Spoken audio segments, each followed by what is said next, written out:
20 বছরের ম্যারেজের উপলক্ষে এইটা আমার সেজো আপুর হচ্ছে গিয়ে ম্যারেজের গিফট ছিল। সো হ্যালো এভরিওয়ান, আসসালামু আলাইকুম। অনেকে মনে করেছিলেন যে এই গোল্ডগুলো আমার, ভাই এই গোল্ডগুলো আমার না। I am not so much বড়লোকস তো যাই হোক, এটা ফান ছিল। এটা হচ্ছে আমার সেজো আপু, মানে আমার সেজো ননা সোনার হচ্ছে গিয়ে 20 বছরের ম্যারেজ ডে উপলক্ষে এটা তার হাজবেন্ডের পক্ষ থেকে আপুকে গিফট ছিল। অ্যান্ড এখানে টোটাল মাসাল্লাহ 14 ভরি প্লাস গোল্ড ছিল। এই যে বালা, তারপর এখানে যা দুল টিকলি যা দেখতে পারতেছেন এগুলা সব হচ্ছে গিয়ে একদম পিওর গোল্ডের ছিল।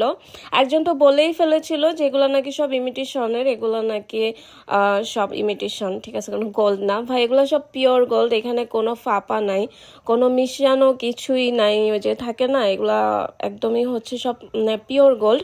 আপু আসলে অনেক গোল্ড ফ্রিক একজন মানুষ, মানে উনি গোল্ড অনেক লাইক করে। সো ভাইয়া ওনাকে আসলে প্রত্যেক অ্যানিভার্সারিতেই মাশাআল্লাহ এভাবে করে হচ্ছে গিয়ে ওনার পছন্দের জিনিসগুলো গিফট করে। সবাই আপুর ম্যারেজ ডেতে ওনাদের জন্য অনেক অনেক দোয়া করবেন। অনেক মানে সুন্দর একটা হ্যাপি মাশাআল্লাহ একটা ফ্যামিলি, সবাই তাদের জন্য দোয়া করবেন যেন অলওয়েজ এরকম লাভিং অ্যান্ড হ্যাপি হ্যাপি থাকে।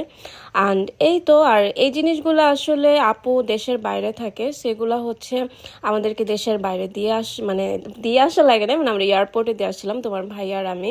অ্যান্ড হচ্ছে গিয়ে এটা যে কন্টেস্ট ছিল, তো এই কন্টেস্টে আসলে অনেকেই অ্যান্সার করছেন, বাট কারো অ্যান্সারই সঠিক হয় নাই। বাট মন খারাপ করার কিছু নাই, নেক্সট কিন্তু আরও অনেক কন্টেস্ট আছে, আর আমি আরও ভিডিও দিব এরকম কন্টেস্টের।